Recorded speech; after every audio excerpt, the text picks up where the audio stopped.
Vale, sí, yo, bueno, he visto un poco como que lo que voy a hablar en castellano, espero que no os importe, porque en catalán será peor, seguro. He visto que solapaba un poco con las sesiones que ya habéis tenido, entonces he pensado que lo que yo puedo aportar es un poco más una base teórica, académica.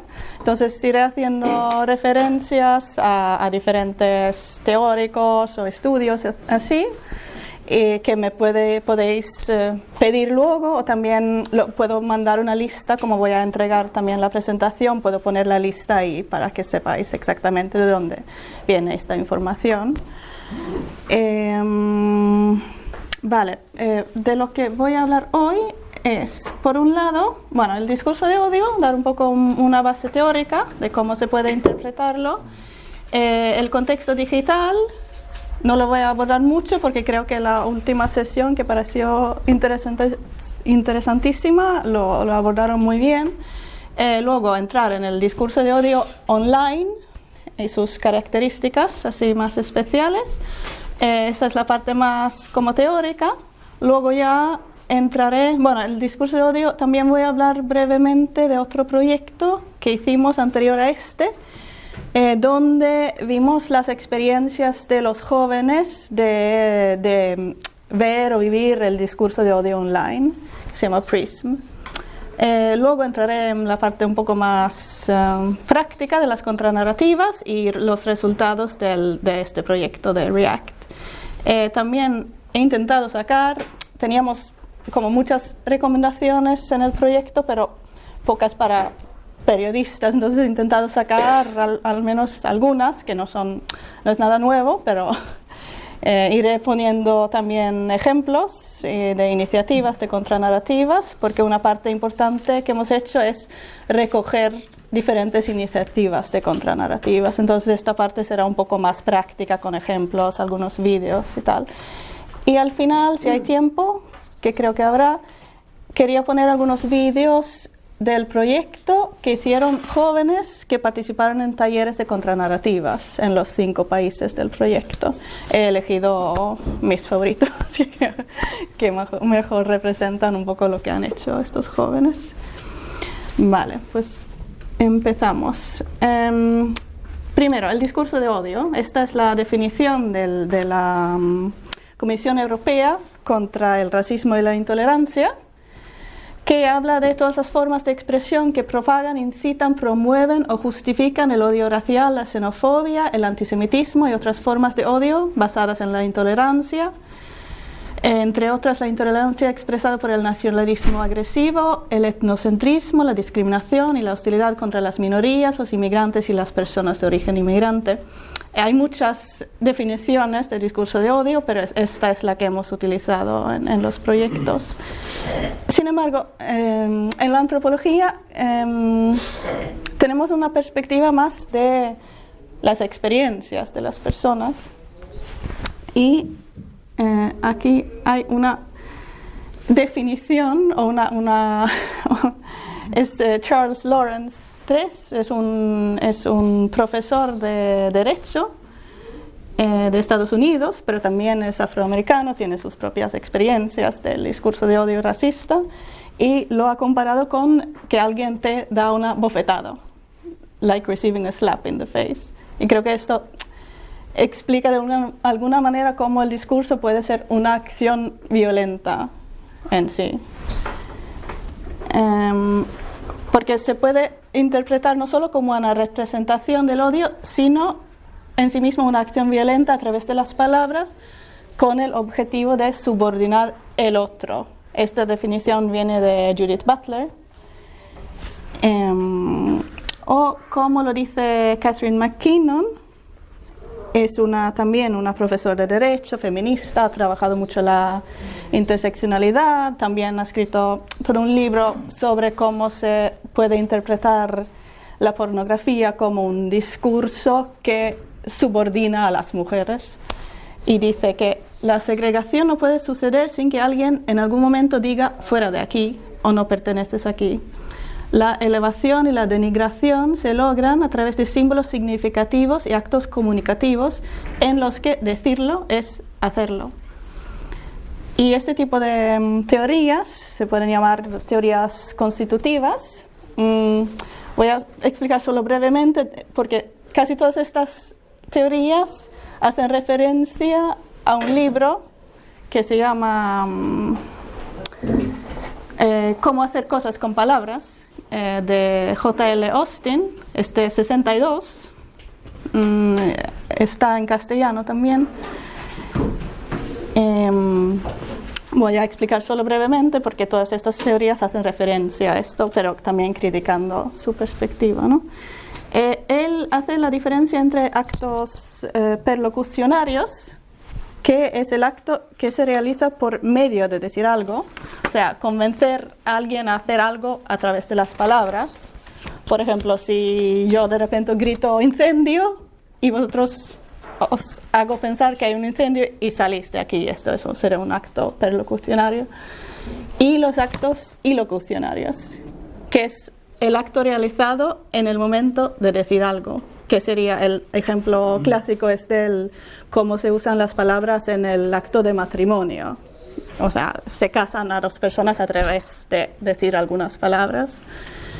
Pero, dice Austin, no son las palabras en sí que tienen esta fuerza ilocucionaria, sino que es el acto de habla que tiene que hacerse en cierto contexto y se tienen que utilizar lo que dice medios convencionales. O sea, por ejemplo, en el acto de matrimonio también las palabras van acompañadas de que se pone un anillo en un dedo. Y muchos de estos teóricos han utilizado esta teoría para explicar cómo las palabras pueden hacer daño. Entonces, el discurso de odio se puede ver como un acto ilocucionario donde las palabras en sí subordinan al otro.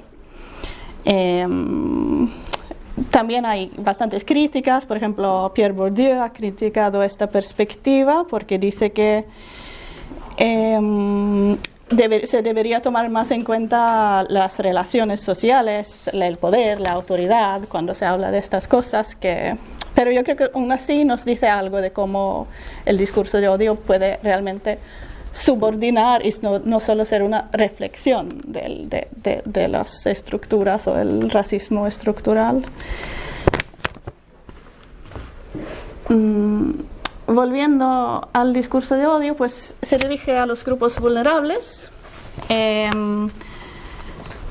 Jeremy Waldron, que es un filósofo legal, habla mucho de la dignidad humana. La dignidad como significando que puedes participar en la sociedad sin que nadie te ataque por ser, por ejemplo, de una minoría o tal. Y el discurso de odio no se pueden ver como actos así que no estén relacionados, sino se tiene que ver como basado en una narrativa cuyo objetivo es preservar esta perspectiva de nosotros frente a ellos. Y esta narrativa contribuye a los procesos de otredad y exclusión y son narrativas tóxicas para el entorno social. También se puede decir que el discurso de odio transmite dos diferentes tipos de mensajes paralelos. Uno, que hemos dicho, dirigido al grupo que ataca, con el objetivo de deshumanizarlos, disminuirlos, atacando esta dignidad humana. Pero por otro lado también hay otro mensaje que es dirigido a aquellos con puntos de vista similares, reforzando la sensación de un grupo amenazado por el otro y al mismo tiempo uniendo a esta gente que tiene ideas afines, ¿no? Entonces divide y une al mismo tiempo, se puede decir.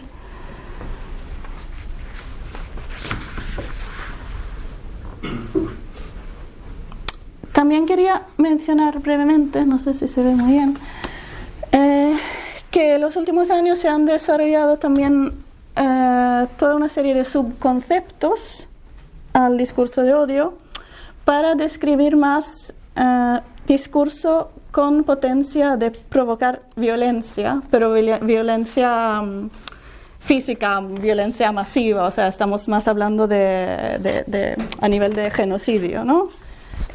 Por ejemplo, hay un concepto que es dangerous speech o discurso peligroso, que viene de Susan Benesch, que he hecho todo un proyecto, he puesto la web ahí porque hay mucha información, porque lleva unos cuantos años con este proyecto, que viene más de prevenir genocidio o actos masivos de violencia a través de monitorear el discurso, ¿no?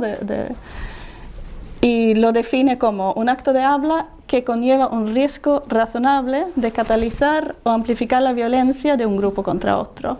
Entonces, las cosas que según esta teoría se tiene que tomar en cuenta es el contenido del mensaje, el que habla, la audiencia, el público, el medio y el contexto social y histórico para poder decidir si este discurso puede causar, bueno, no causar, pero contribuir a la violencia masiva.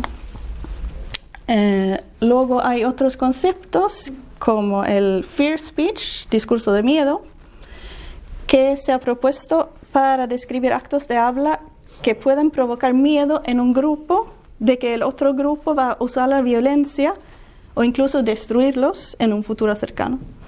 Luego el extreme speech, discurso extremo, que se usa más en contextos de actuar contra la radicalización y tal. Bueno, solo quería mencionar esto brevemente. Ahora quería también entrar brevemente en el debate de las leyes alrededor del discurso de odio. Yo no soy del derecho y no quiero entrar demasiado, pero quería explicar un poco cómo lo veo yo y cómo lo hemos... porque se vincula también a las contranarrativas. Las contranarrativas muchas veces se ponen como una alternativa a las leyes, ¿no?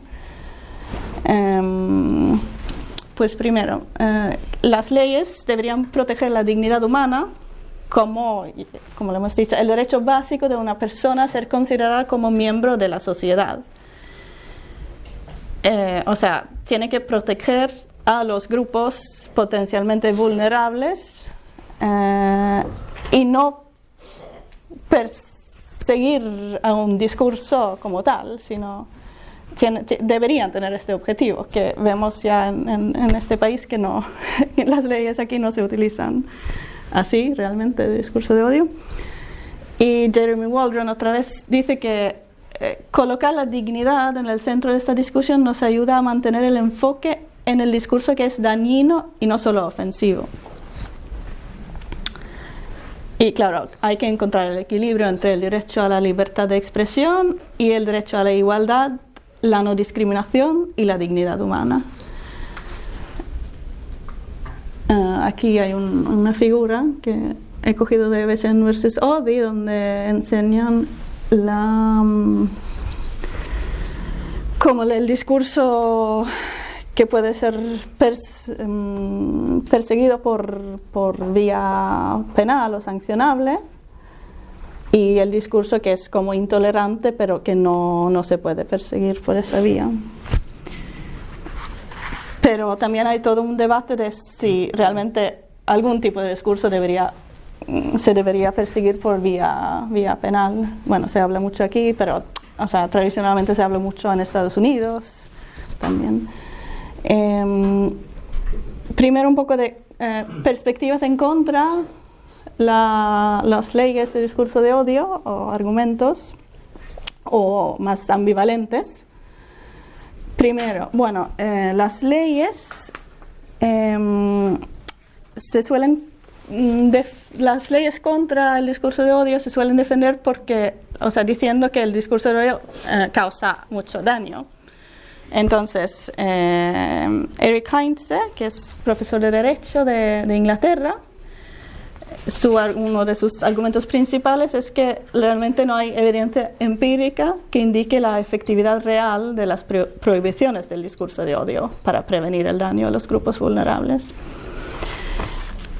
Luego hay otros argumentos. Gavin Phillipson, que realmente está a favor de las leyes, pero presenta también un poco del debate en general, dice que las leyes pueden llevar a las personas a expresar las mismas ideas básicas, pero en un lenguaje menos crudo, y que por eso puede llegar a convencer a un público más amplio, porque lo dicen dicen las mismas cosas, pero de una forma más sutil, ¿no? Que no se puede percibir.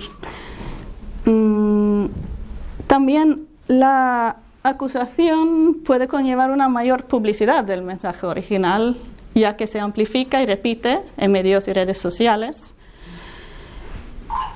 Si los procesos jurídicos se hacen eco en los medios, por ejemplo. Esto también puede conllevar al riesgo de convertir al grupo que ha diseminado este discurso, convertirlos en mártires de la libertad de expresión y cambiando el enfoque público de su intolerancia a la supuesta injusticia, ¿no? Y lo más importante, creo, que pueden ser utilizadas contra los grupos que deben proteger.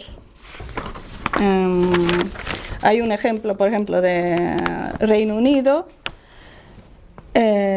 Bajo las leyes de odio racial ha habido casi tanto persecución de activistas del Black Power como de racistas blancos, que es interesante.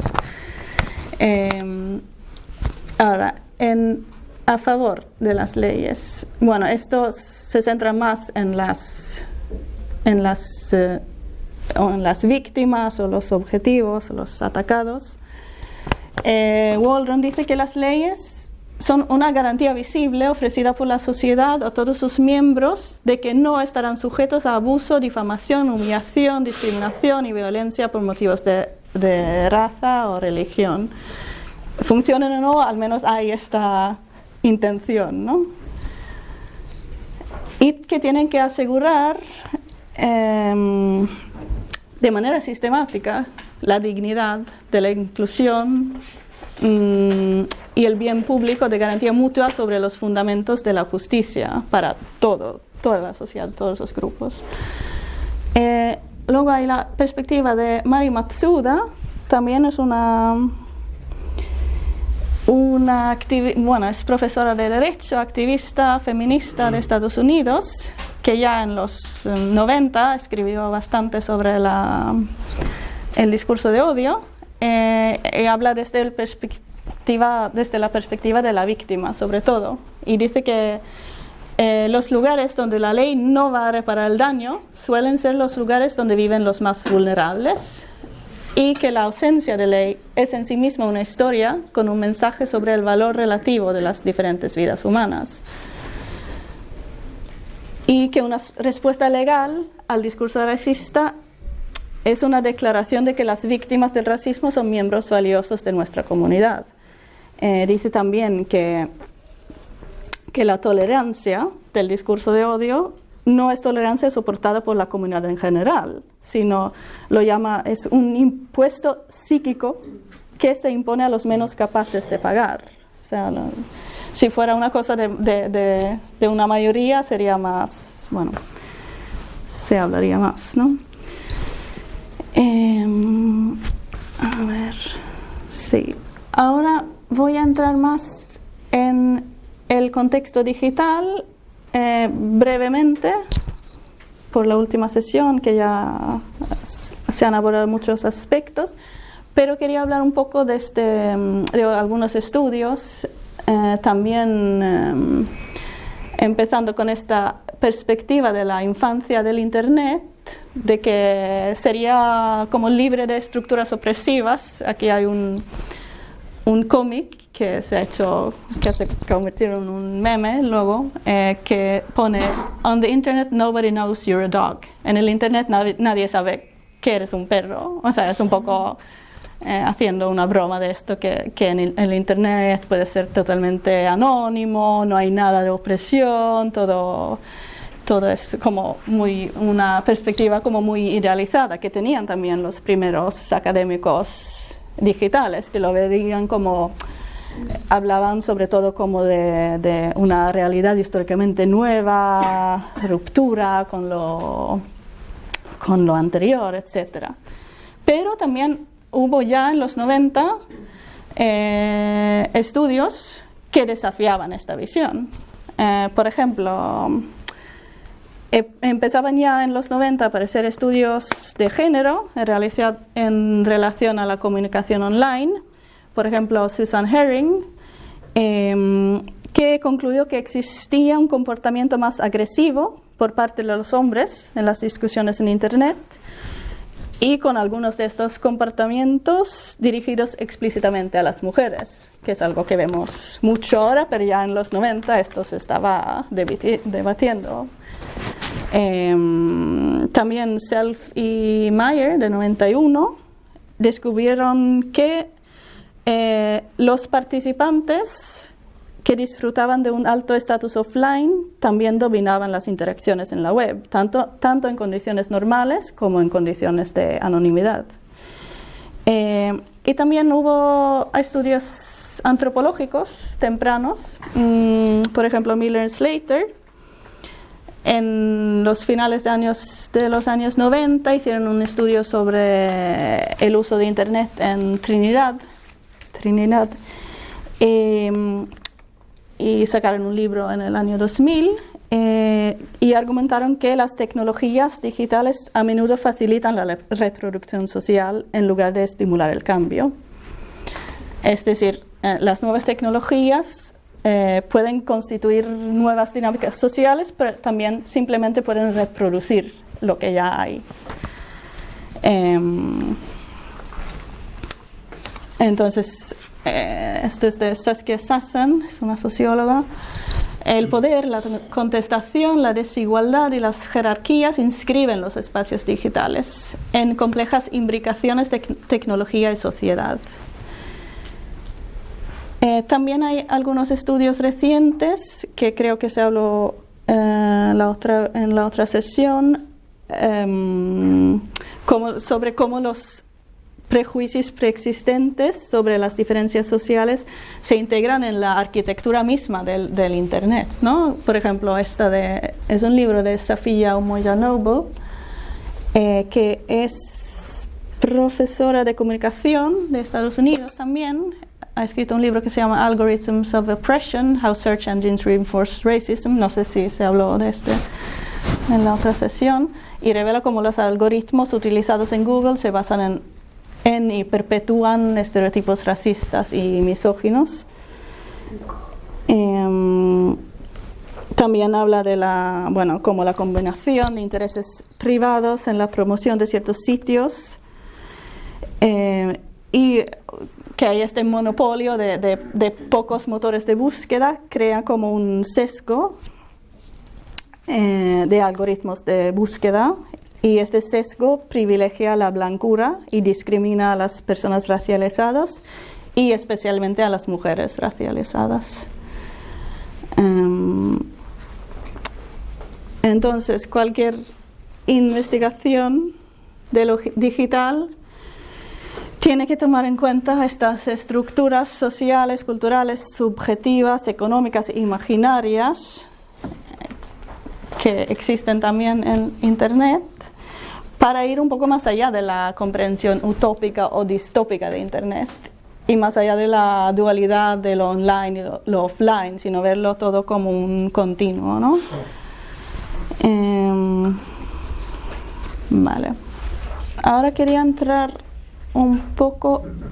voy a entrar en el discurso de odio online, pero también primero quería hablar un poco de otros conceptos que se han utilizado para hablar de la hostilidad online desde el punto de vista académico, porque cómo llamamos las cosas también dice algo sobre nuestra actitud, por qué lo vemos como un problema, que hay que estudiar, etc. Por ejemplo, el discurso de odio, discurso extremo, son connotaciones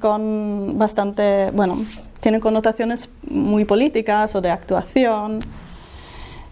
Y otros conceptos como flaming, o flamear y trolling se han utilizado más para hacer un análisis cultural de la hostilidad online. Entonces pensaba mencionar brevemente estos conceptos. Flaming o flamear sería en castellano, creo. Es el concepto que utilizaban los primeros académicos digitales para hablar de la hostilidad online y se define como interacciones agresivas, hostiles o profanas por medios digitales. Bueno, ellos hablaban sobre todo de correo electrónico y de ¿cómo se llama? Discussion boards, o sea, antes de las redes sociales, que había, bueno, foros de discusión, ¿no? Y las interacciones hostiles ahí.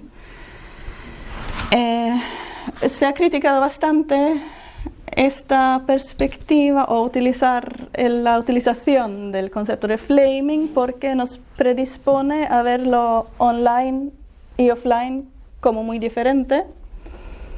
Y el comportamiento hostil en Internet como algo muy diferente de la hostilidad offline, y por eso refuerza la diferencia entre lo que está en la web y lo que está fuera, cuando realmente hay muchas similitudes, ¿no?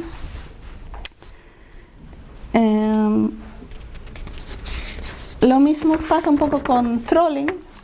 Bueno, trolling, yo supongo que todos conocéis el concepto de trolls y tal, pero en el mundo académico que ha estudiado trolling se define como un juego de identidad en el que el troll intenta pasar como un participante legítimo compartiendo los intereses y preocupaciones comunes del grupo. Y ahora, en cambio, se utiliza un poco para cualquier agresión o hostilidad en Internet, y desde ese punto de vista lo ha criticado Whitney Phillips, que es una etnógrafa digital, que dice que trolling se ha convertido en un concepto vago que se utiliza para describir casi cualquier tipo de discusión agresiva o ataque en Internet. Entonces no nos aporta entendimiento de dónde vienen los ataques, a quién ataca y tal. Entonces propone que solo se debería utilizar para describir subculturas en foros como por ejemplo 4chan y foros así donde viene realmente. Entonces abandonar los términos de flaming y trolling y en vez de eso hablar del discurso de odio online. Bueno, tengo que decir que hay discursos que no es discurso de odio, que sí que es como flaming o trolling, pero también hablar del discurso de odio online nos aporta... Ay, mira, este es otro. Sí, nos aporta como un análisis más estructural, ¿no? Y esta es una imagen que encontré en un artículo que estaba leyendo ayer, que un poco aborda los diferentes conceptos, ¿no? de la hostilidad online. Es en inglés, bueno, harassment, bullying, stalking. Luego vienen los ataques basados en identidad, que sería más donde estaría el discurso de odio, difamación, desinformación, discurso ilegal, que sería una parte del discurso de odio, y amenazas físicas, incitando a violencia, que va dentro del discurso ilegal también, pero que puede ser otros tipos de amenazas, ¿no? Viene de un artículo que salió hace poco, que se llama Content and Conduct, How English Wikipedia Moderates Harmful Speech. O sea, habla del discurso dañino en general, que pensaba que, bueno, describía bastante bien los diferentes tipos de discurso dañino que hay en Internet.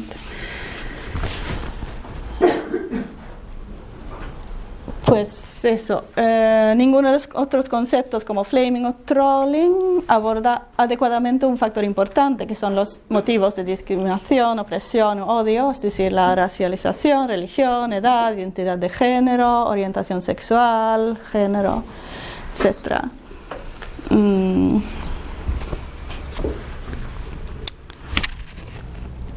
Ahora, entrando un poco más en las características específicas del ámbito digital y del discurso de odio online, alrededor del 2006 se aceleró la transformación de la web anteriormente estática a la web que ahora conocemos como 2.0, que es de participación, la web interactiva dirigida por el usuario.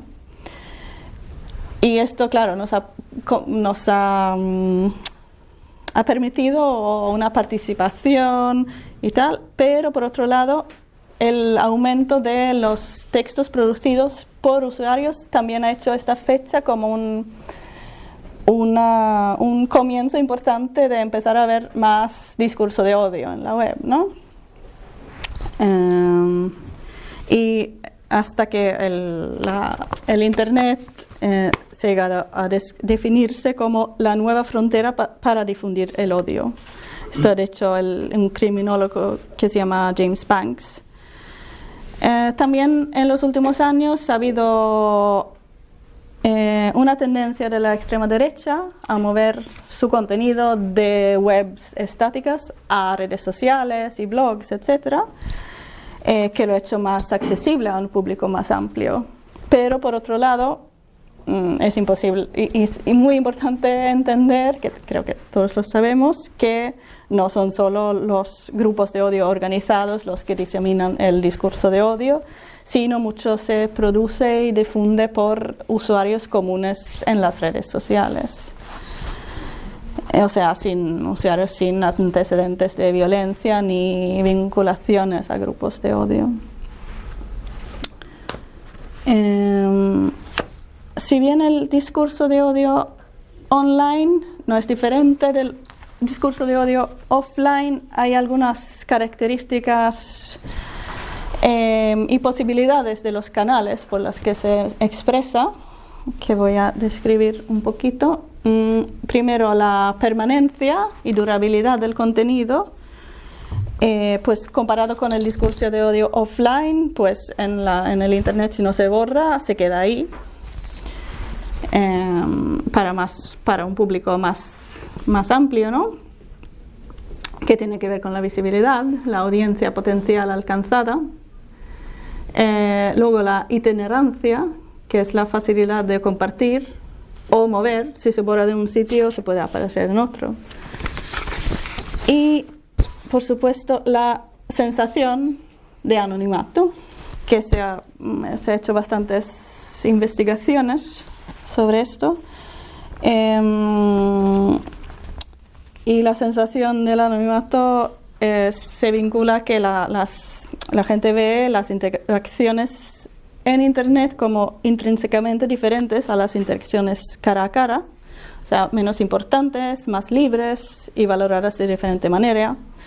Y parte de esta separación se debe a la separación física, que también se ve como un factor que incrementa la violencia o la agresividad online. También el contexto cara a cara, la falta del contexto cara a cara y el reconocimiento relacionado que es una persona y con sentimientos, también se vincula al aumento de agresiones online. Viendo todo esto, en 2014 empezamos un proyecto que se llamaba PRISM, Preventing, Redressing and Inhibiting Hate Speech in New Media. En castellano sería Prevenir, Controlar y Combatir el Discurso de Odio en Internet. El año anterior se había empezado el No Hate Speech Movement, no sé si lo conocéis, es una campaña muy grande de parte del Consejo de Europa. Pero aquí en España no se hablaba mucho del discurso de odio todavía, online. Hasta que cuando fui a hablar con SOS Racismo de aquí, todavía no recogían denuncias sobre el discurso de odio online. Era también un proyecto colaborativo europeo de 5 países europeos: España, Italia, Inglaterra, Rumanía y Francia. Y queríamos analizar desde un punto de vista cualitativo las experiencias de los jóvenes de ver o vivir el discurso de odio en la red, sus reacciones y respuestas, tanto como víctimas directas, grupos objetivo. En inglés suelo decir targets, pero no he encontrado la palabra adecuada en castellano, y como espectadores, o sea, los que no están atacados, pero lo ven, ¿no? Y dentro de este proyecto hicimos 149 entrevistas en profundidad en 5 países, y quería solo muy rápidamente abordar los resultados más importantes, ¿no? He puesto algunas citas para ilustrarlo.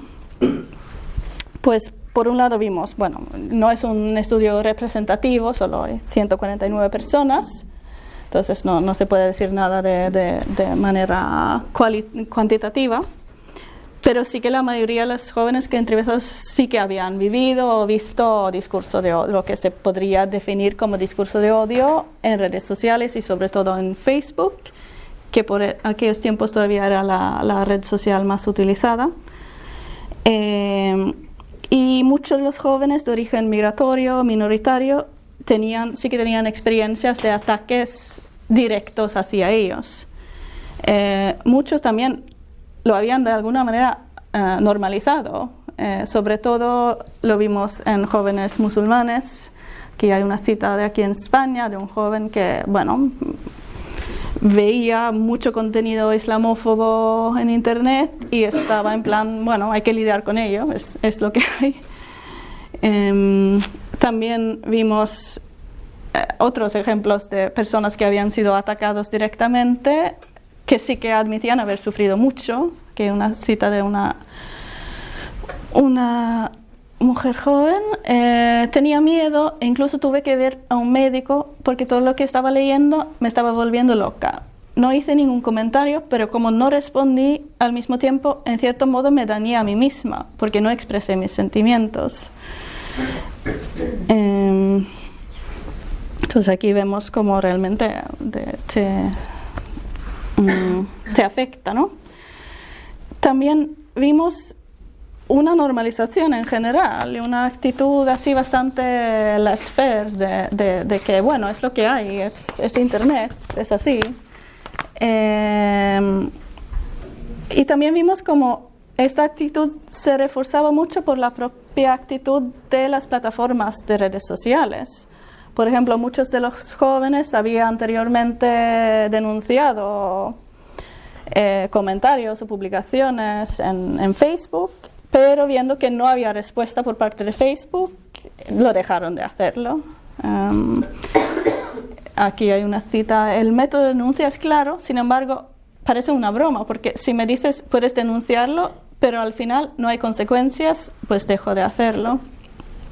Ahora sí que parece que hay al menos, bueno, intentan hacer ver que están haciendo algo, ¿no? Las plataformas de redes sociales, pero yo creo que este problema todavía existe, ¿no? Entonces, bueno, también quería decir, los resultados los hemos recogido en un libro escrito por Olga Jovan y por mí, que se llama Las palabras son armas. Se puede descargar de manera gratuita en la web de Edición Sube, si os interesa. Os puedo mandar la dirección si no lo encontréis.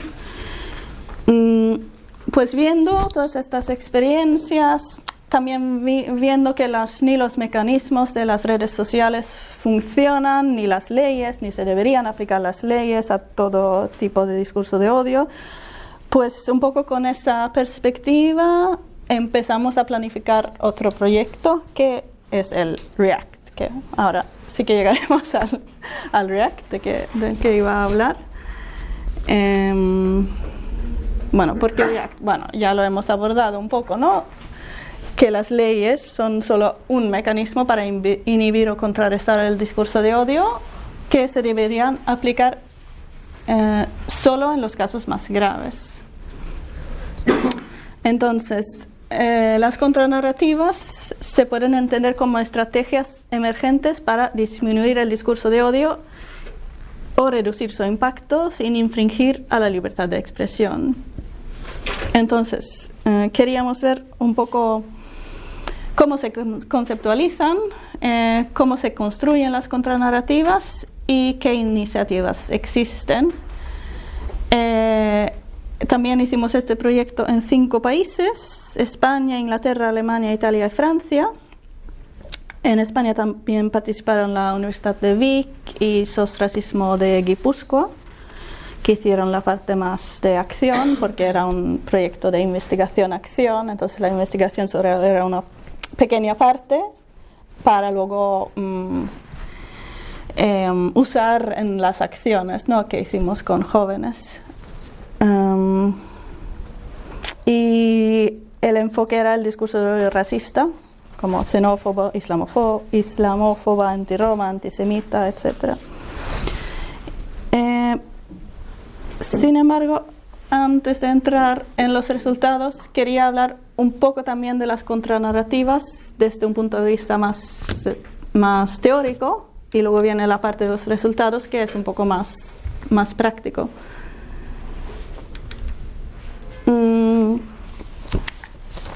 Las contranarrativas se pueden ver como una estrategia de lo que se llama more speech, más discurso, que se suele poner como, ya hemos dicho, como una alternativa, ¿no?, a las leyes. O sea, contrarrestando los efectos del discurso de odio a través del contradiscurso. Se ha propuesto que esto es algo que deberían hacer las víctimas. Bueno, algunos proponen esto, pero esta perspectiva se ha criticado, por un lado, porque no todos son igualmente capaces de participar eficazmente en el contradiscurso, debido a las diferencias en la posición social y el poder, algunos de los cuales se deben a los efectos mismos del discurso que debe ser contrarrestado. Por otro lado, la evidencia empírica sugiere que las víctimas del discurso dañino no suelen responder. Las víctimas del discurso de odio en público rara vez responden. Bueno, esto viene de un estudio de Laura Beth Nielsen de 2012, que iba sobre el discurso de odio no online, sino offline, pero yo creo que hay paralelos ahí de los resultados, porque también hemos visto como paralelos con nuestro estudio. Y de hecho las víctimas muchas veces no responden, sino su respuesta es típicamente que no hacen nada, se ríen, lo ignoran y se van cuando son atacados. Y la mayoría de los de este estudio dijeron que no respondieron porque temían por su seguridad, tenían miedo. O también muchos dijeron que no creen que es su trabajo educar o debatir, combinado con la idea de que esta interacción no iba a cambiar el punto de vista del agresor, de quien lo había dicho el discurso de odio.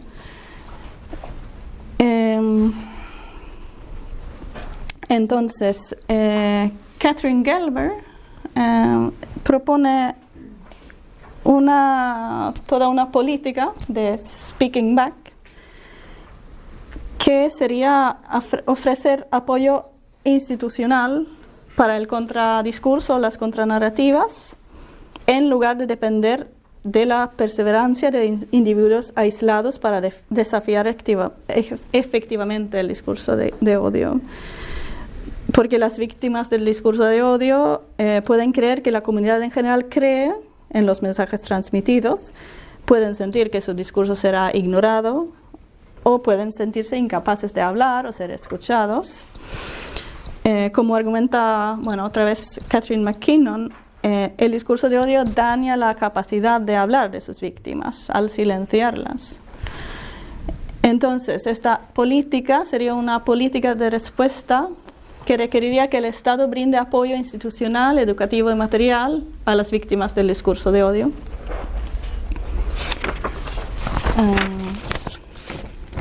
Esto podría implicar darles recursos para generar campañas de concienciación comunitaria, escribir artículos, producir anuncios, etc. Y según Gelber, al participar en todo esto, esto de alguna manera también repararía el daño hecho a las víctimas. Y bueno, quería explicar esto porque explica un poco también nuestra perspectiva de las contranarrativas, que bueno, no deberían ser solo las víctimas, sino toda la comunidad, ¿no? Pero eso. También, antes de entrar en los resultados, quería mirar un poco las narrativas y las contranarrativas desde un punto de vista un poco más teórico, porque hablar de contranarrativas no tiene sentido sin hablar de lo que están contrarrestando, ¿no? Que se podría definir como narrativas o narraciones maestras. Por ejemplo, bueno, el discurso de odio no sería por suerte una narración maestra, pero podemos pensar en la hegemonía blanca patriarcal como una narrativa maestra, ¿no? Entonces, una función clave de las narrativas maestras es que ofrecen a las personas una forma de identificar lo que se supone que es una experiencia normativa, y ponen filtros a través del cual comprendemos no solo las historias de los demás, sino también nosotras mismas. Y entonces se internalizan, ¿no?, estas narrativas maestras. Como dice Molly Andrews, es una psicóloga inglesa, especialista en investigación narrativa, dice que cuando nuestras propias experiencias no coinciden con las narrativas maestras o llegamos a cuestionar los fundamentos de esos cuentos dominantes, nos enfrentamos a un desafío. ¿Cómo podemos dar sentido a nosotros mismos y a nuestras vidas si la forma de nuestra historia de vida parece desviada en comparación con las líneas regulares de las historias dominantes? Entonces, Andrews habla de las contranarrativas, no las contranarrativas contra el discurso de odio, evidentemente, pero las contranarrativas como historias que la gente cuenta y vive y que ofrecen resistencia a las narrativas culturales dominantes, ya sea implícita o explícitamente. Esto puede ayudarnos a entender un poco mejor lo que está en juego, ¿no? De visibilizar otras historias a través de narrativas alternativas que ayudan a documentar e incluso validar lo que puede denominarse una contrarrealidad. Y esta visión, como las contranarrativas de formas de visibilizar otras historias, también nos ayuda mejor a entender que pueden tener casi cualquier forma, ¿no? Pueden ser textos, pueden ser fotos, pueden ser vídeos, pueden ser una performance. Vale. Ahora sí que voy a entrar más en los resultados del REACT. Esto creo que ya lo he explicado. Sí, estos son todos los socios. El proyecto se coordinaba por Arci en Italia. Y bueno, casi todos los partners eran ONGs, excepto nosotros y la Universidad de Vic, porque claro, la acción fue una parte muy importante. Solo brevemente, las otras actividades que hicimos, pues bueno, primero la investigación cualitativa sobre las contranarrativas a través de entrevistas, de estas entrevistas y también de investigación online, ¿no? Seleccionamos buenas prácticas e iniciativas posiblemente transferibles. Luego, basado en todo esto, se hizo talleres de contranarrativas para educadores y jóvenes en todos los países, y en estos talleres el resultado final fue vídeos de contranarrativas hechos por los jóvenes. El grupo, bueno, se hicieron por grupo estos vídeos, y el grupo ganador se hizo como un concurso en cada país y el grupo ganador tuvieron como premio ir a participar en el Festival de Cine y Derechos Humanos de San Sebastián, donde también se hicieron talleres y tal, y lo pasaron muy bien. Y estaban como muy contentos porque muchos eran jóvenes que no habían viajado antes. Y al final una campaña de concienciación basada en parte en los materiales creados por los jóvenes. De la investigación cualitativa hicimos 56 entrevistas con instituciones, organizaciones, medios de comunicación y activistas, todos involucrados de alguna manera en antirracismo o contranarrativas, etc.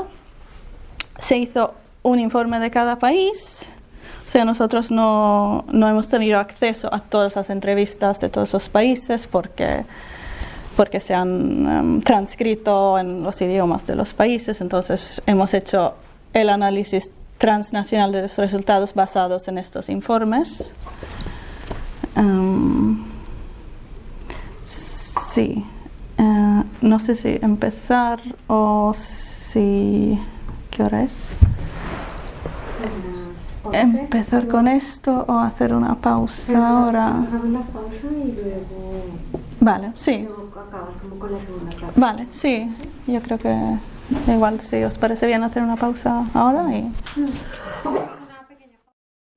Bueno, ahora entraré más en los resultados de REACT, o sea, la perspectiva de los entrevistados. Alguien me preguntó durante la pausa si explicaría un poco más cómo hemos elegido las iniciativas o los entrevistados. Y eso ha sido un poco un reto definir, porque íbamos a hablar sobre o recoger iniciativas sobre contranarrativas, pero contranarrativas es un concepto muy amplio. Entonces lo hemos dejado un poco así de amplio y hemos recogido iniciativas desde, organizaciones que definen básicamente todo lo que hacen como una contranarrativa, a acciones más concretas como grupos que ponen contraargumentos en hilos de Facebook, por ejemplo, o activistas online que hacen vídeos de contranarrativas. Entonces hay es muy amplio en este sentido las iniciativas. Ahora iré poniendo ejemplos también y veréis un poco más, ¿no? Entrando un poco en las perspectivas de los entrevistados, pues muchas de las organizaciones llevan muchos años trabajando desde la perspectiva de contranarrativas, pero sin definirlo explícitamente. Pero también se nota que hay como un interés reciente por las contranarrativas, vinculados al discurso de odio, sobre todo online. Y este interés se ve como muy vinculado a la financiación actual que hay de iniciativas también de la Unión Europea, por ejemplo, que viene este proyecto, por ejemplo. Y también se vincula al código de conducta de las plataformas de redes sociales, que se basa mucho en las contranarrativas, ¿no? Yo creo que esto ya lo habéis abordado, pero un poco se puede distinguir entre las contranarrativas y las narrativas alternativas. Yo voy hablando de contranarrativas para las dos cosas, pero la verdad es que aquí en España, a nivel de ONGs y tal, hacen bastante como diferencia entre las contranarrativas y las narrativas alternativas. Las contranarrativas serían acciones dirigidas a deconstruir, desacreditar y desmitificar directamente los mensajes racistas, desafiando estos mensajes a través de la ideología, la lógica, los hechos o el humor. En las entrevistas, este tipo de contranarrativas se han descrito como más reactivas, a corto plazo y vinculadas a cierto contexto. Luego hay las narrativas alternativas, que igual es lo que más se utilizaría, ¿no?, en medios, ¿no?, para contar otras historias, visibilizar otras historias, ¿no?, historias positivas sobre los valores sociales, la tolerancia, la apertura, la libertad y la democracia, que se ha descrito como que se desvían de los discursos mainstream o populistas, tratan un tema comúnmente debatido de forma alternativa, abordan temas que en general no salen, por ejemplo, en los medios de comunicación, que aquí los periodistas y los que trabajan en comunicación tienen como un rol importante, ¿no? Por otro lado, lo que ya he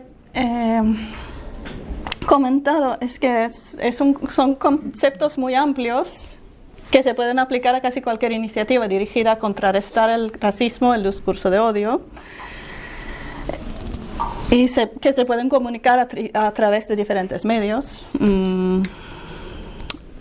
Hay bastantes críticas como del concepto en sí mismo, diciendo, por ejemplo, que está muy de moda. Nosotros llevamos años trabajando contra el racismo y ahora todos lo llamáis contranarrativas como si fuera algo nuevo, y no lo es, evidentemente. Y otros que dicen que, bueno, es un término engañoso, ¿no?, porque implica que el discurso de odio es la narrativa dominante legitimada, y que dicen que no utilizan como de tomar una posición en contra y entrar en algo, un código binario, ¿no? Esta es una cita de una ONG de Italia. Pero, sin embargo, la mayoría de los entrevistados lo aprecian como, ¿no?, el concepto de contranarrativas por su doble funcionalidad, y las narrativas por desmontar el odio y corregir la información errónea, y también a la misma vez llevar al lector o espectador a considerar diferentes experiencias y perspectivas.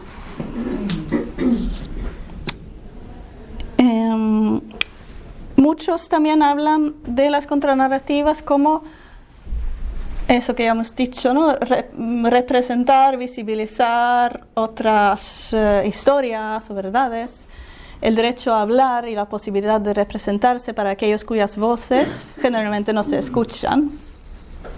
Aquí hay otra cita de otra ONG de Italia que dice: una cosa es estar representado, pero es diferente representarte a ti mismo para hacer ver tu punto de vista. Los medios siguen escribiendo sobre las personas que existen como si no existieran, o como si existieran solo en parte. O sea, se refieren a los refugiados o migrantes y tal, como que no los describen como realmente personas, ¿no? Ahora entro un poco más en la parte práctica de cómo construir las contranarrativas según los entrevistados. Y como he dicho, iré poniendo ejemplos. No sé si lo he dicho, pero hemos recopilado un total de 56 iniciativas de los 5 países, que son muy diferentes. Y primero, un poco sobre el público, o sea, a quién puede llegar una contranarrativa, a quién podemos convencer realmente. Pues hay bastante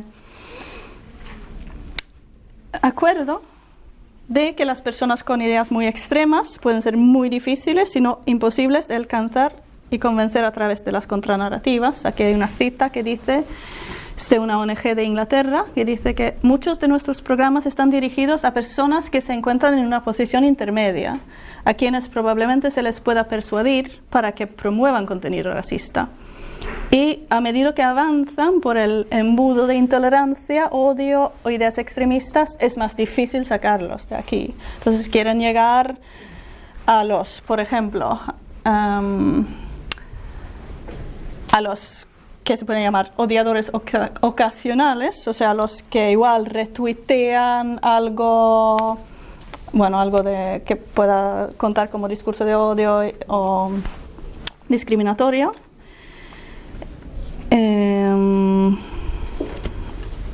A lo que el estudio alemán define como ciudadanos preocupados, que definen como personas que tienen miedo del cambio, lo desconocido, frustrados por la falta de alternativas políticas o sintiendo que no estén siendo escuchados.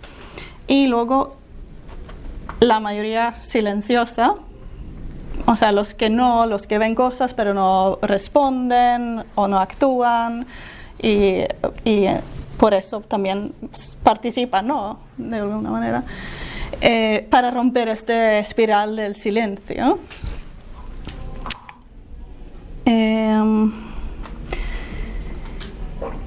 Luego, el enfoque y tono que funciona realmente, por ejemplo, si las contranarrativas se deberían centrar alrededor de los datos y la información, pues aquí hay opiniones bastante distintas que se dividen bastante entre los países.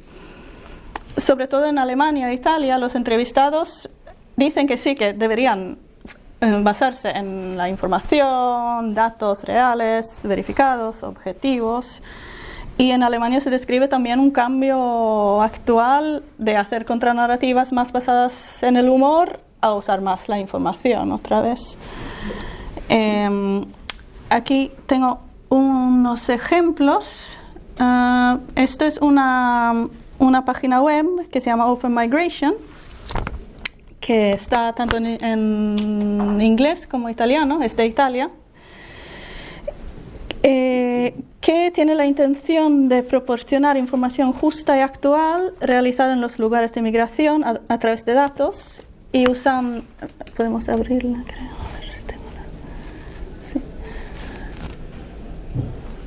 Usan datos reales de Naciones Unidas, entre otros, hablando sobre la migración, refugiados. Entonces, quieren llenar la opinión pública con un análisis basado en datos reales. O sea, esto en el contexto de Italia, que es, creo que hay aún más racismo ahí que en España, probablemente. Está editado por la ONG Lunaria y también, no, esta es otra, pero no. Sí, bueno, lo podéis ver ahí.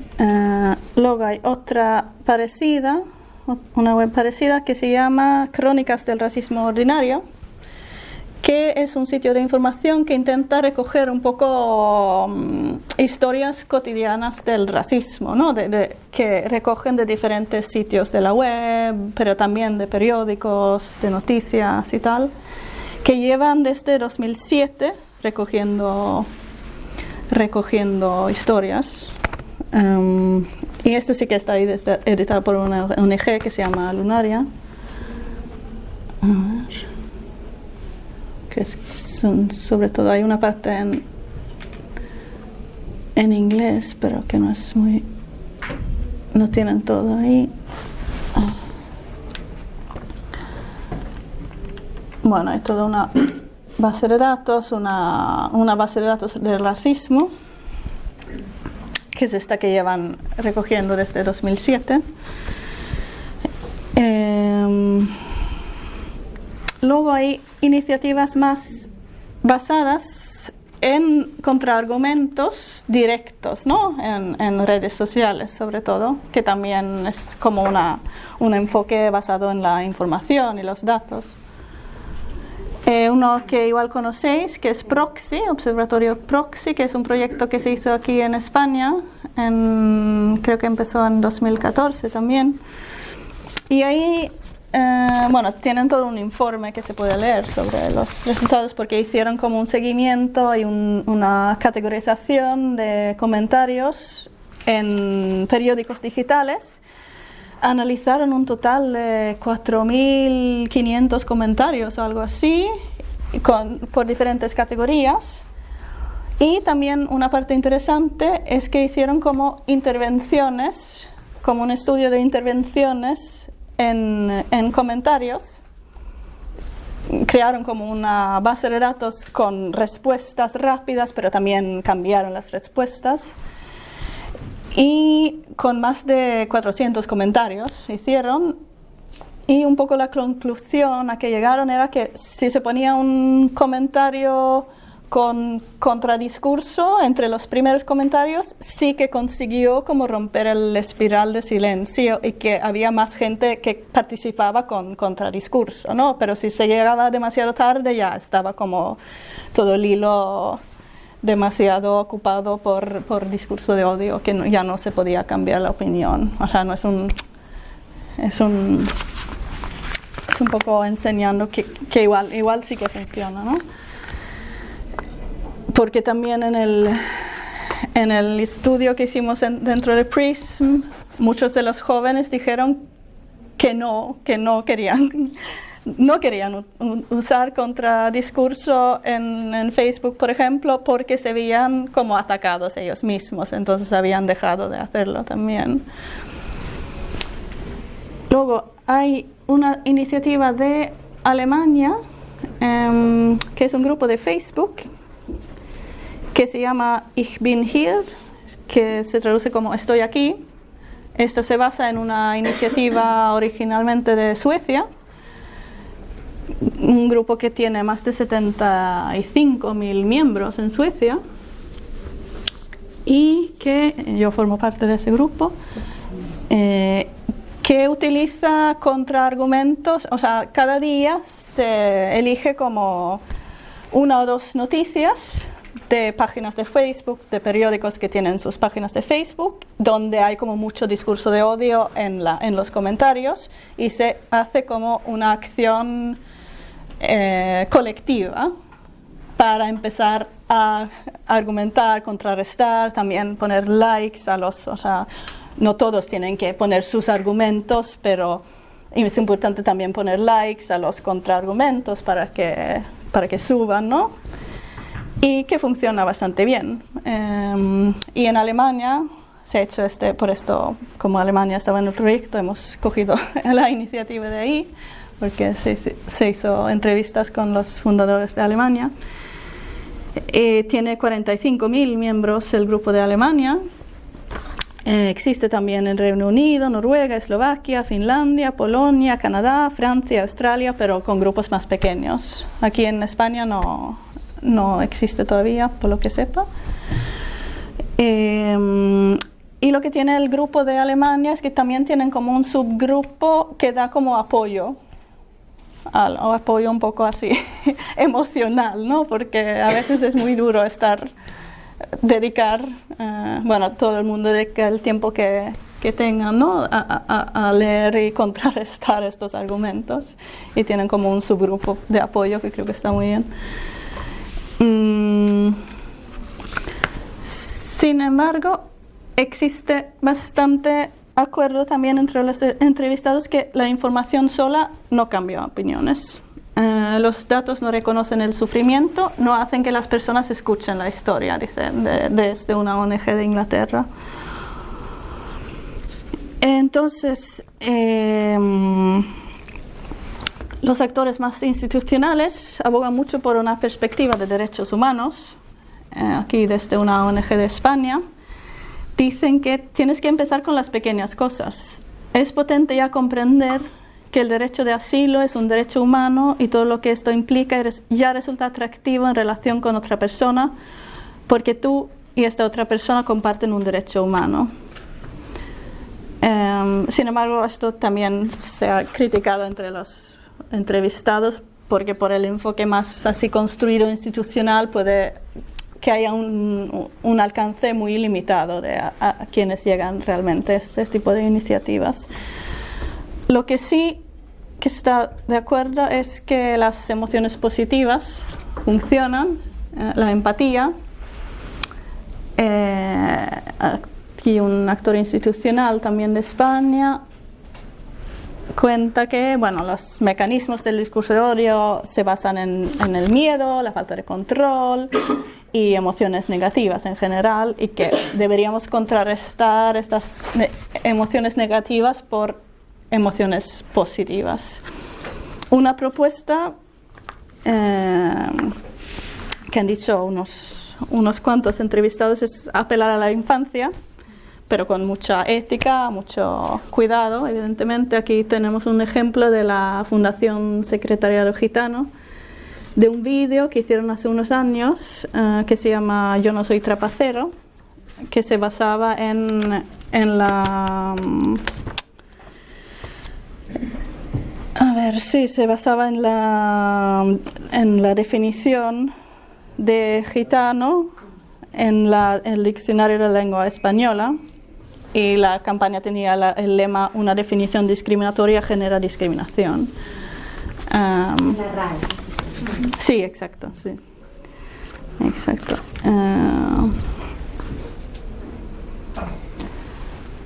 Luego, otra estrategia que muchos están de acuerdo que sí que funciona es esto, ¿no? Las narrativas de primera persona, que es otra vez el derecho a hablar y representarse. Aquí hay una cita de una activista de España que dice que tengo la sensación de que ahora estamos en un momento muy bueno porque la contranarrativa en términos de racismo proviene de la propia comunidad que está liderando el discurso, y esto era necesario.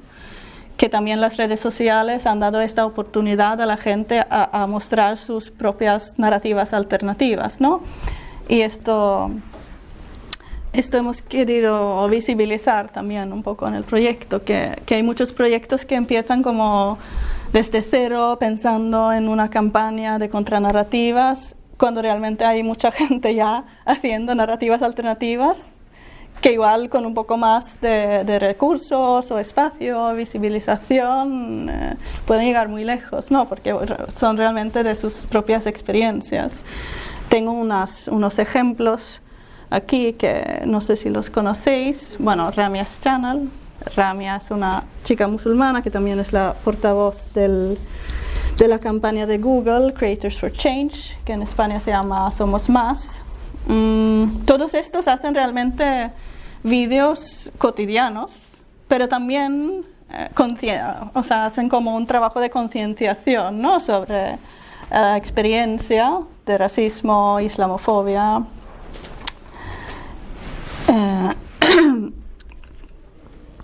Y bueno, aquí he elegido vídeos hablando explícitamente sobre la islamofobia y racismo, pero la mayoría de sus vídeos no son sobre sus vidas cotidianas. Entonces son interesantes también porque llegan a un público bastante amplio, ¿no? Por ejemplo, Ramia aquí en este vídeo habla justamente de que la gente están como les gustan sus vídeos cuando habla de su vida cotidiana, pero cuando de repente se pone un poco política, se ponen como que, pero tú, ¿por qué no deberías hablar de esto? ¿Por qué hablas? No. Sí, como que se ponen tiene como una contrarreacción cuando empieza a decir algo más político, ¿no? Es interesante también comentar que entre los otros países, cuando pusimos, por ejemplo, Ramia como un ejemplo de España, los socios de Inglaterra no entendieron nada. ¿Por qué es innovador tener una chica musulmana que habla de su vida o de la islamofobia? Porque ahí es como mucho más normalizado ver mujeres con hijab en cualquier contexto y no entendían nada. Pero claro, aquí en España es todavía algo que puede ser una contranarrativa, ¿no? Que funciona. El otro es de Omar el Pretiño, es también un chico que hace como vídeos así un poco de humor, pero justo en este vídeo se pone a hablar del racismo cotidiano que ve todos los días, como por ejemplo cuando se pone en un asiento en el metro, la persona que está al lado se va o que nadie se pone a su lado. Habla de como experiencias cotidianas así desde un punto de vista como muy emotiva, o sea, se emociona y se nota que sufre, y creo que estos tipos de mensajes creo que de alguna manera llegan. Luego, usa la emoción positiva de humor, es otra propuesta. Hace que las contranarrativas parecen menos institucionales, más cercanas a lo que los jóvenes ya ven o producen en YouTube. Sin embargo, también muchos dicen que que hay que ir con mucho cuidado. Es muy complejo cuando se trata de temas delicados como el racismo, la discriminación, y que puede funcionar para públicos muy específicos. Y en Inglaterra dicen directamente que no se debería usar el humor para no arriesgarse a ofender a diferentes comunidades religiosas.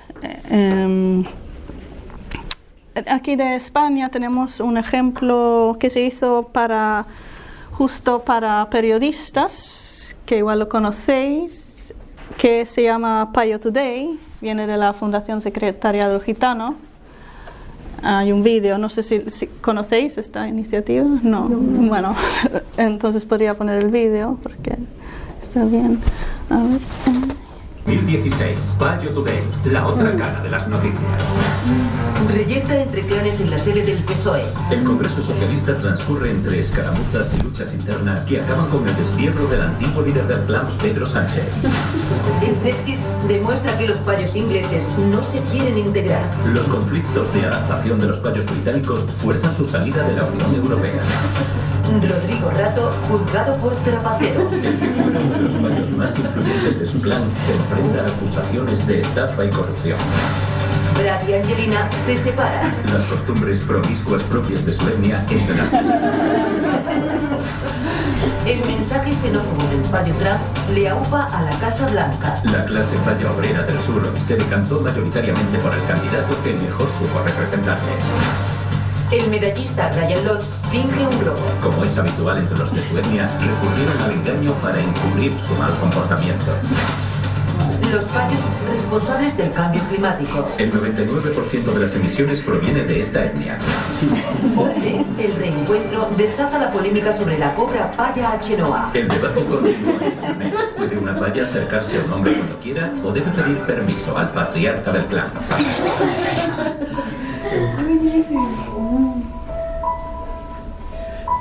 Y el presunto agresor es de etnia gitana.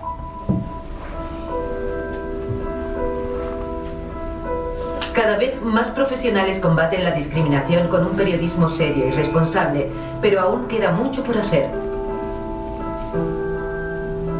Súmate a nuestra causa en payotoday.com. Sí, bueno, eso es un ejemplo de cómo se puede utilizar el humor, ¿no? Para mostrar lo ridículo que es a veces los titulares, ¿no?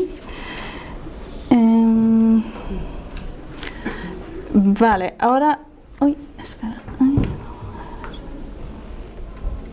Ahora entramos un poco más en las recomendaciones para periodistas que he conseguido sacar, que ya, bueno, no es nada nuevo. Pero evidentemente primero entender el papel de los medios en la diseminación de los discursos discriminatorios. Aquí hay una cita de una periodista de España que dice: los medios no son observadores, son actores y como tales tienen una función y otros actores lo saben, actores con poder. Los medios y los periodistas deben ser conscientes de su capacidad para influir en estas sociedades que dicen que están explicando. ¿Cómo hacer eso? Todos deben ser responsables de lo que dicen y hacen, políticos o líderes, personas que generan estos discursos, pero si los periodistas los reproducen, entonces los periodistas son responsables, los reproducen sin crítica. Y bueno, una propuesta es como más formación en códigos éticos.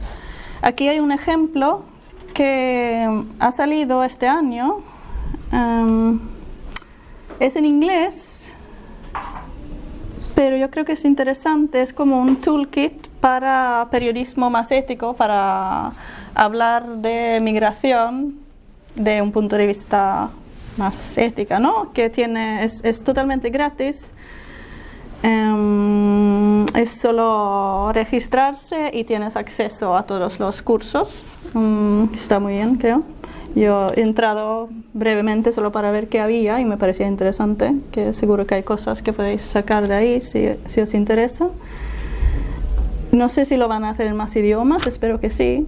De momento creo que salió en verano, o sea, igual no han tenido tiempo todavía o no lo van a hacer, no lo sé, la verdad. Y Media Toolkit se llama. que viene de la FRA, de la European Union Agency for Fundamental Rights.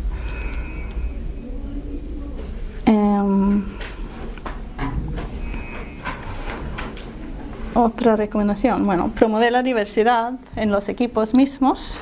Aquí tenemos un ejemplo de Alemania y también el ejemplo de Itacat.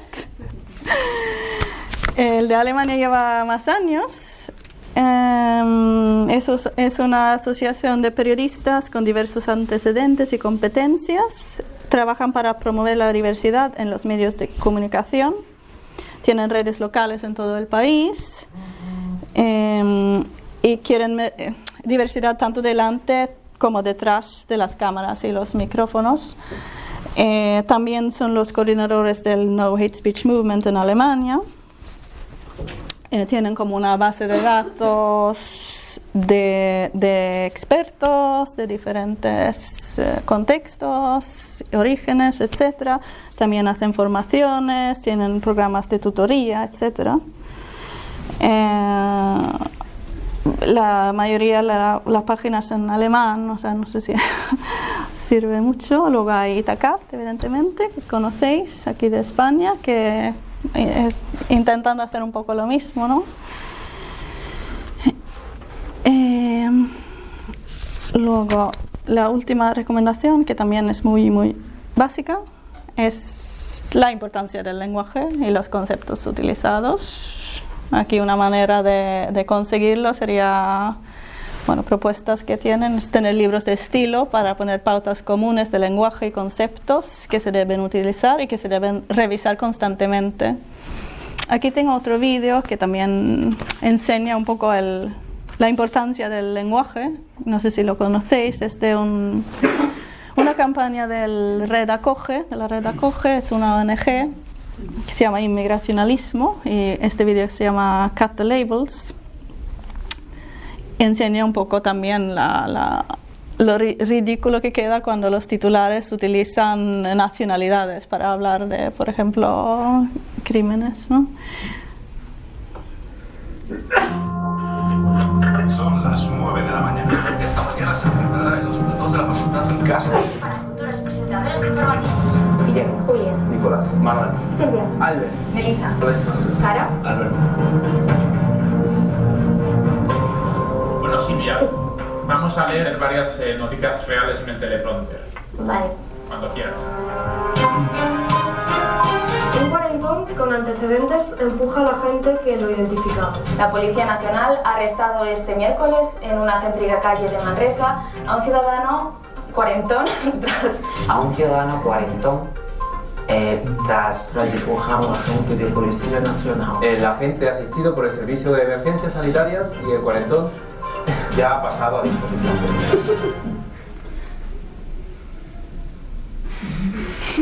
Por pobre cuarentón. ¿Pero estos son noticias normales o...? ¿Sí?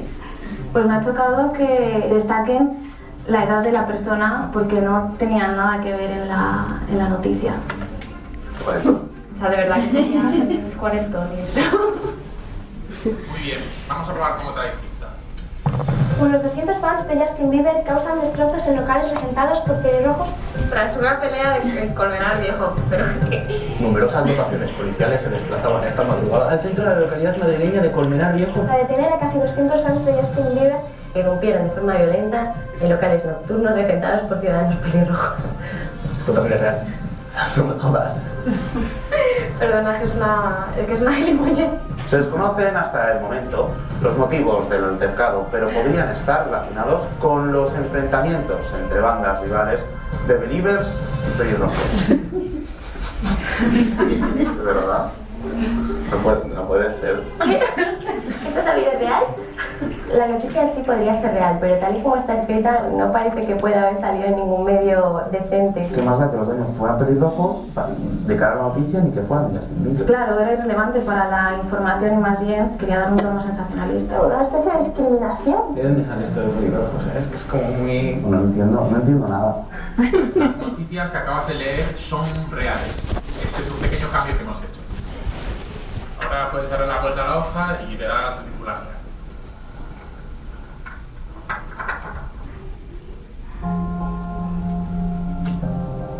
una noticia real, ¿qué te parece?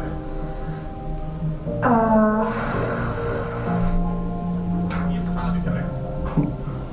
Un negro. Igual de mal.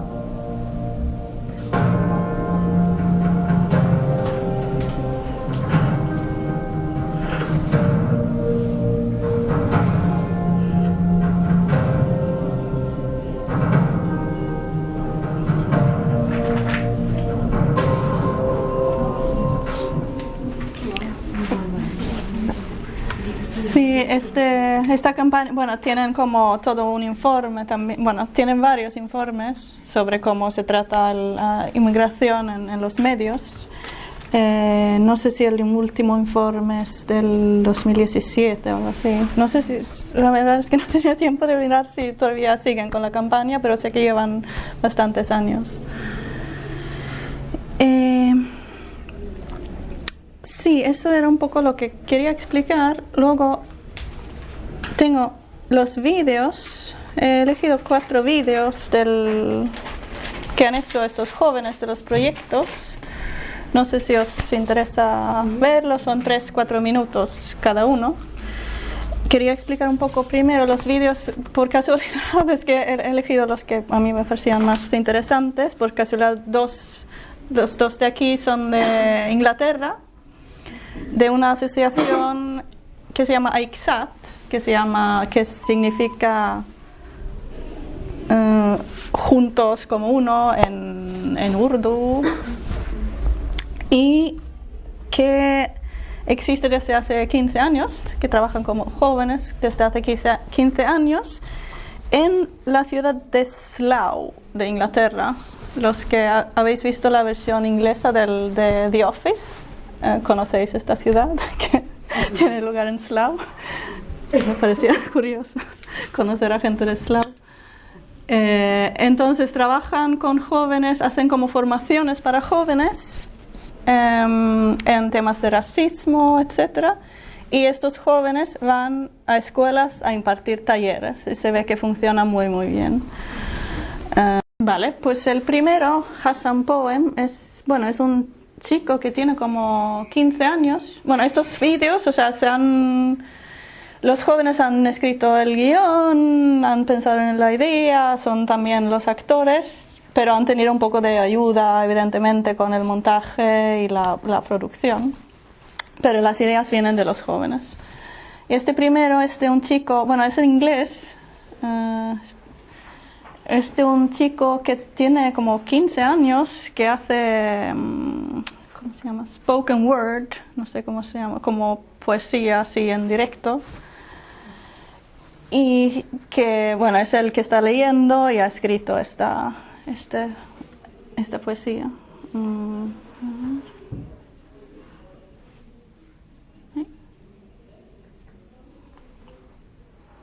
Ay, pero, a ver, está. Espera.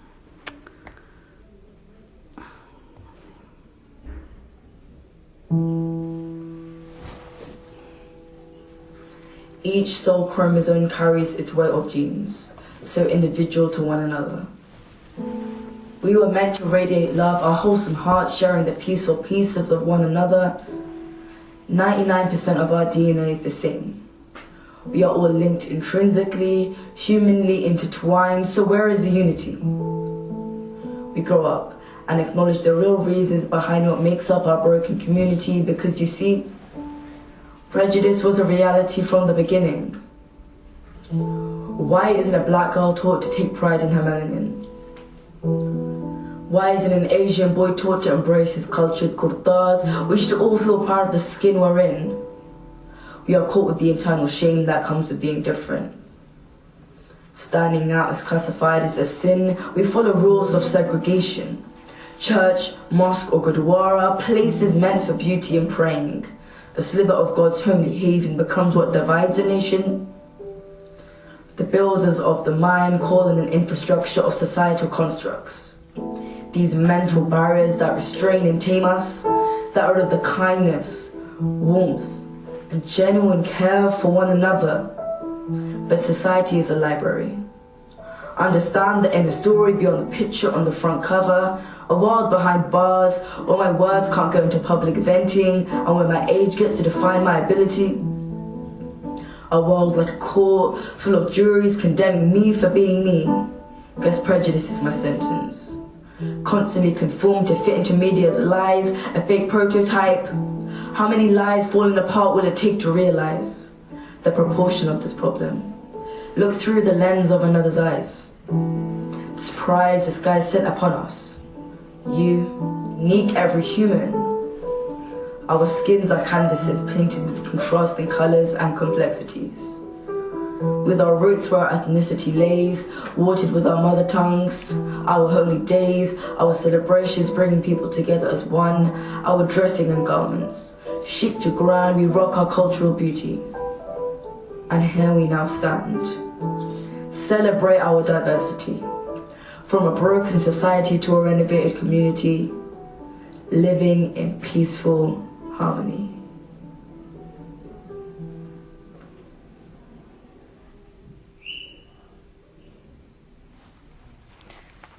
Sí, este era Hassan que leía y bueno, habla de el prejuicio como sentencia, intentar ver a través de los ojos de los demás, etcétera. Y todos estos jóvenes son jóvenes que participan en AICSAT, esta asociación.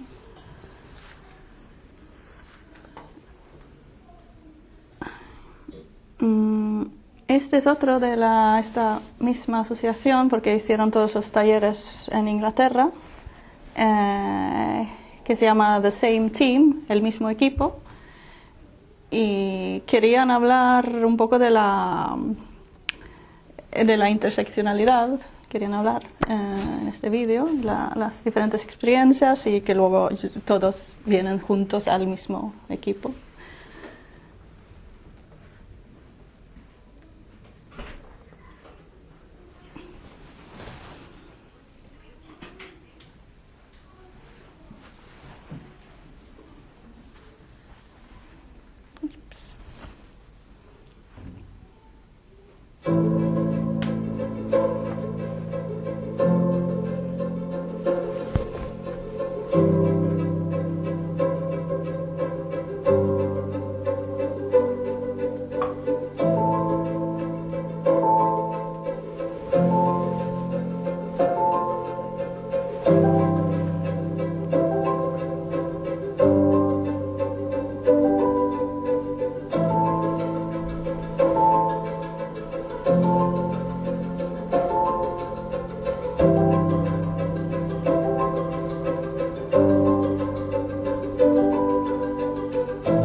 también son chicas que participan en esta asociación, las que aparecían en el vídeo. Luego hay 2 vídeos de Italia. Ahí los talleres impartieron una asociación, una ONG que se llama Arci, que trabaja mucho con antirracismo. Tienen asociaciones locales en toda Italia y se hicieron por parte de estas asociaciones locales. Este es un vídeo que describe un poco desde el punto de vista de humor como la receta de discurso de odio. Es bastante diferente a los que hemos visto.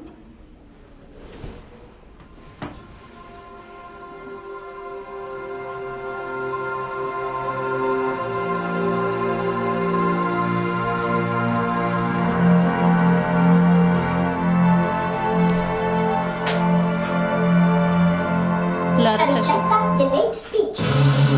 Insalata di social all'odio d'uliva. Ingredienti: qualche foglia di invidia mista cattiveria, intolleranza razziale affettata non troppo fine, una scatoletta di social, pregiudizi tagliati grossi, una chiusura mentale di medie proporzioni precedentemente lessata, una manciata di insulti misti, un paio di complessi di superiorità, 2 spicchi di noia marinati in un intingolo di vita insipida, per il condimento una presa di frustrazione, 2 macinate di rabbia in grani, anonimità quanto basta, qualche goccia di ignoranza, odio a piacere. Attenzione, il consumo di questa pietanza può portare a conseguenze gravi come comportamenti violenti e antisociali, malessere, depressione e nei casi più gravi il suicidio. Ed ora la ricetta del good speech. Crema tiepida al tiraci su. In una terrina unire l'amore fondente e la farina 00 odio, miscelando bene per evitare grumi di ignoranza. Aggiungere l'empatia passata al fetaccio e qualche griglio di tolleranza, controllando bene il composto per scartare tutta l'invidia.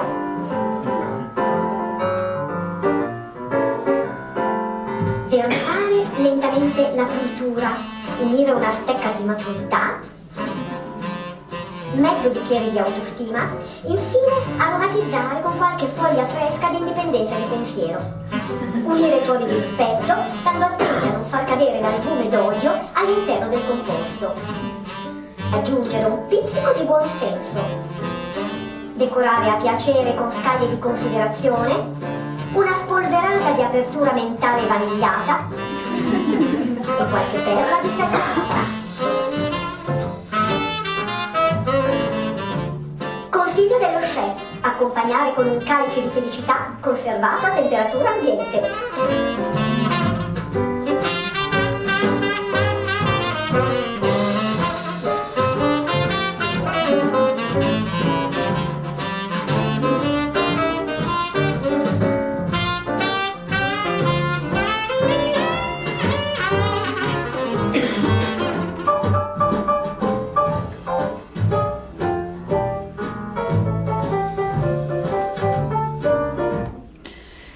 Y luego otro de Italia que también es bastante diferente, se llama, bueno, la otra se llamaba You Are What You Eat, eres lo que comes. Esta se llama Réplica.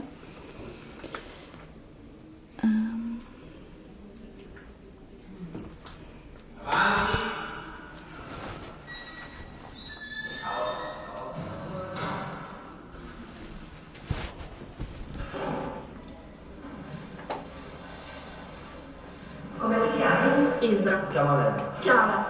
Emanuele. Laura. Ciao. Sei Chiara? Martina.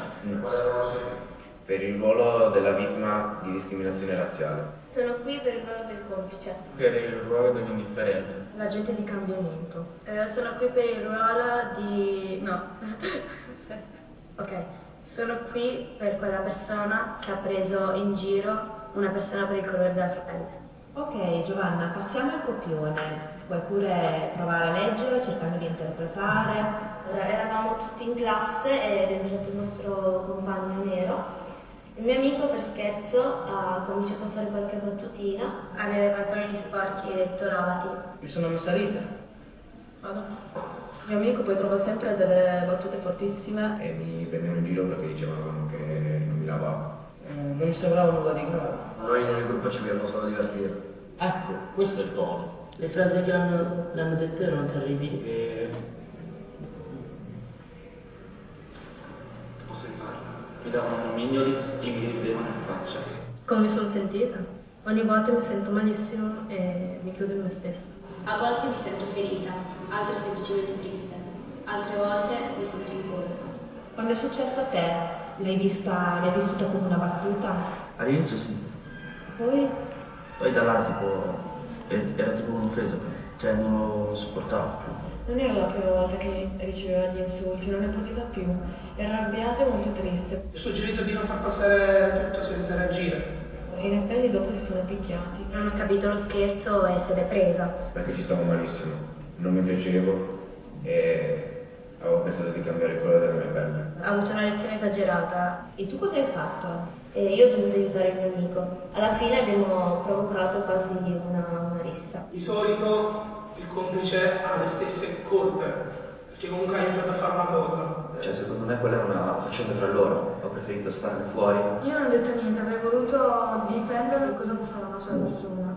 A me personalmente sarebbe dispiaciuto, cioè per la personalità che ho non sarei riuscita a reagire comunque. Non reagisco per paura di essere preso di mira. Però si dovrebbe trovare alla fine il coraggio di reagire, anche perché non si può passare su certe cose. Io ho chiamato immediatamente dei miei amici e ci siamo messi tutti in mezzo per calmarli. Ho parlato con loro. Insieme siamo stati da quei ragazzi a spiegargli che il nostro amico ci stava male. Spiegandogli che stavano colpendo un bersaglio fragile. Tra di loro qualcuno ha cominciato a capire e pian piano hanno smesso tutti di prenderli in giro. Da quella volta ho capito che gli stereotipi e i pregiudizi sono pericolosi. Cosa significa essere una vittima? Vittima sarebbe la persona che subisce discriminazioni. Quando vieni bullizzata, quando ti trattano come se non fossi una persona. Può essere anche emarginata anche dalla società o comunque da un gruppo di persone. Che ruolo è quello del carnefice? Una persona cattiva. Quando una persona attacca volontariamente delle persone un po' più indifesi. Secondo te, che ruolo è il complice?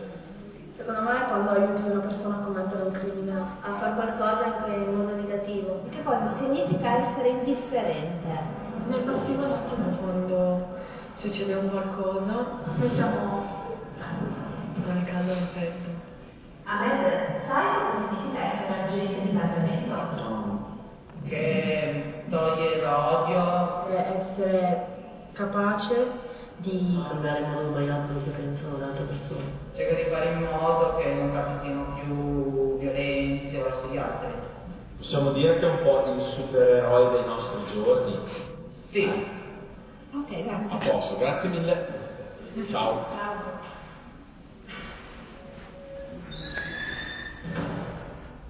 Fatti il prossimo. Bueno, aquí están, como veis, un poco hablando de los diferentes roles, ¿no? Cuando hay algún tipo de ataque, sea online o offline, y un poco viendo su propio papel, ¿no? De alguna manera, a través de tomar el papel del otro. Y bueno, eso era todo lo que yo tenía para contar hoy. No sé si tenéis preguntas o comentarios o reflexiones o lo que sea.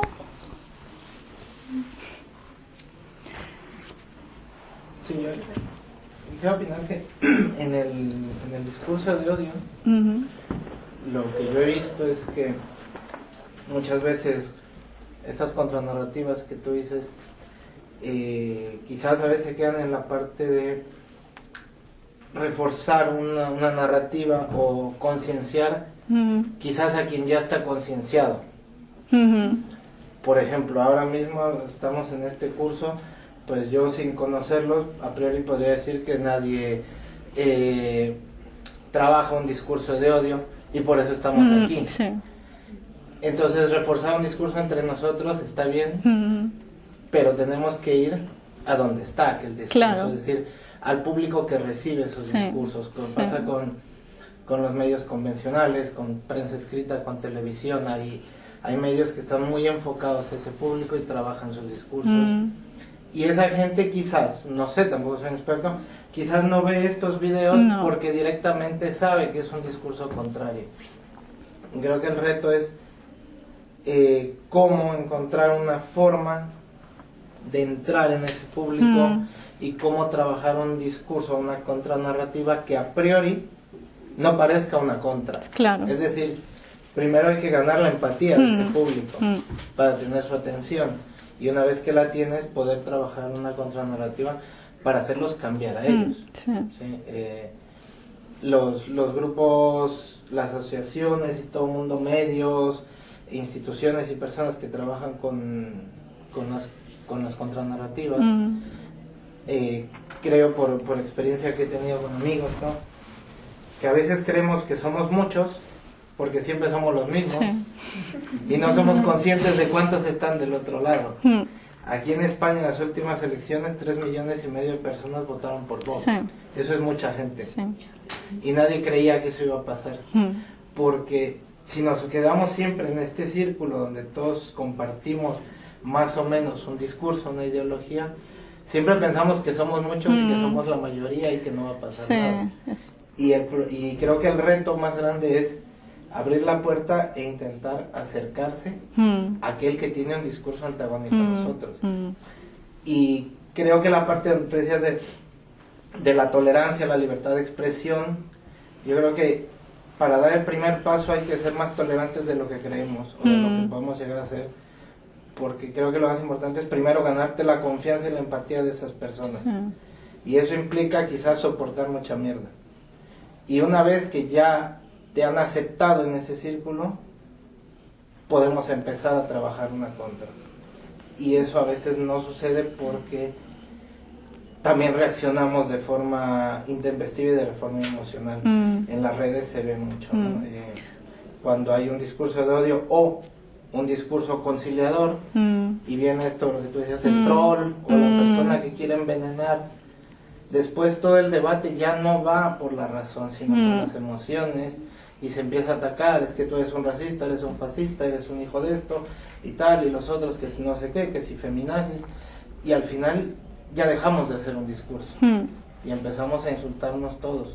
Sí, justo por eso en el grupo este de Estoy Aquí se han empezado a utilizar más, como antes se contestaba más directamente y claro, llevaba insultos, o sea, iba todo peor, y ahora han empezado a poner más comentarios como comentando con otra perspectiva pero sin contestar directamente a nadie.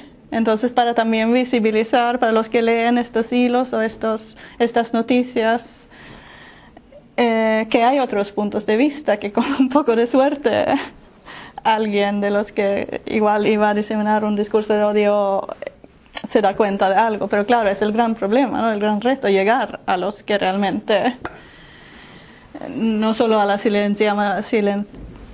mayoría silenciosa o a los que ya están muy concienciados, que es donde llegan normalmente estas iniciativas, sobre todo online, ¿no? Que por eso también una recomendación también ha sido trabajar tanto online y offline, por ejemplo en eventos donde llega gente así normal para también diseminar de otras maneras, porque en los canales online tenemos como nuestra burbuja, ¿no? De alguna manera, lo que nos llega. También ha habido la recomendación de también publicar iniciativas así en plataformas como inesperadas, ¿no? Por ejemplo, en periódicos que no suelen publicar historias o narrativas alternativas. intentar por ahí también utilizar personas famosas o influencers muy grandes para llegar a públicos más amplios, es otra recomendación. Pero claro, es el gran reto, ¿no? que predicamos para los que ya están concienciados. Sí, sí. Sí.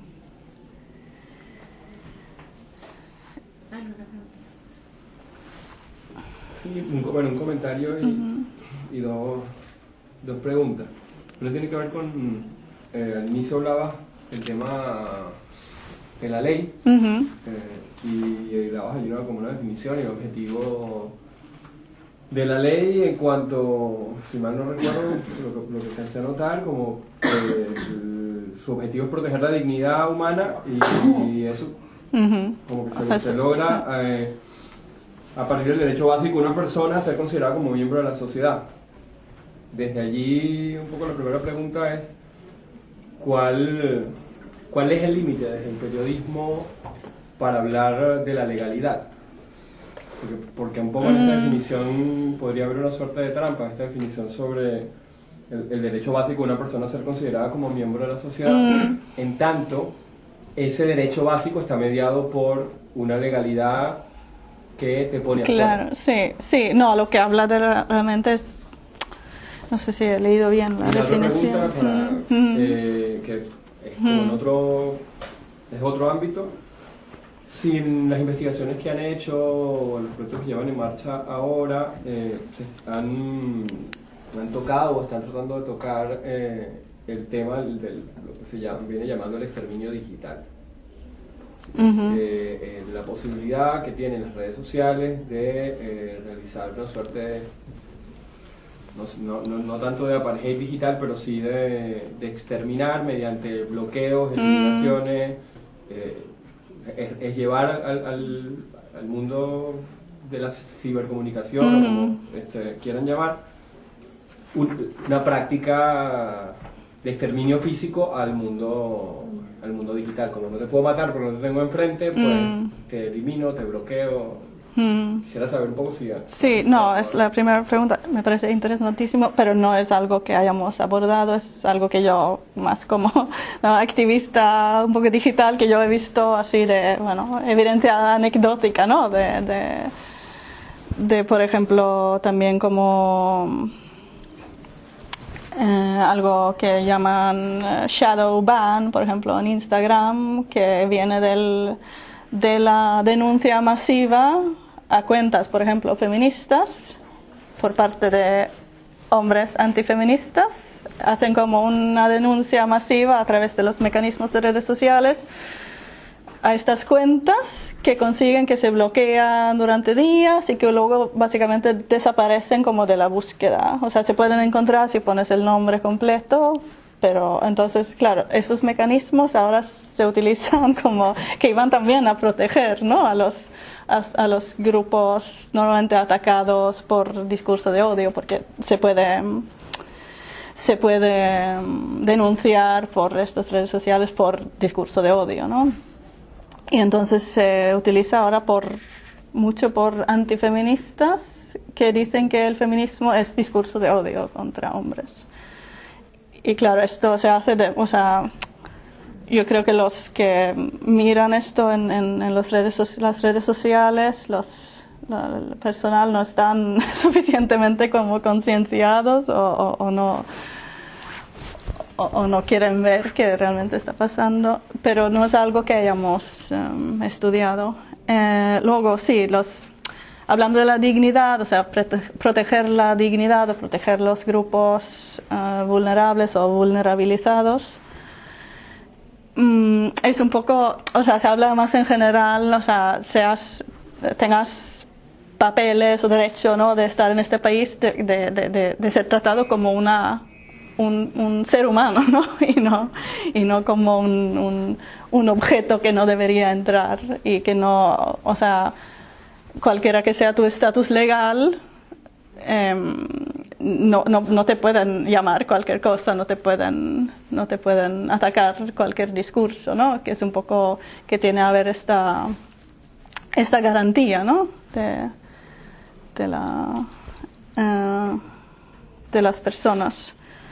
Pero luego los más en detalle de los medios y tal, yo no sé decir mucho sobre el tema porque no soy experta en ese tema. Sí.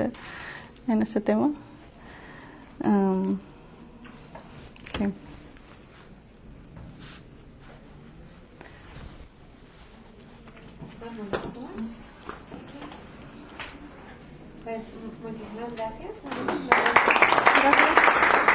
Gracias a vosotros por invitarme.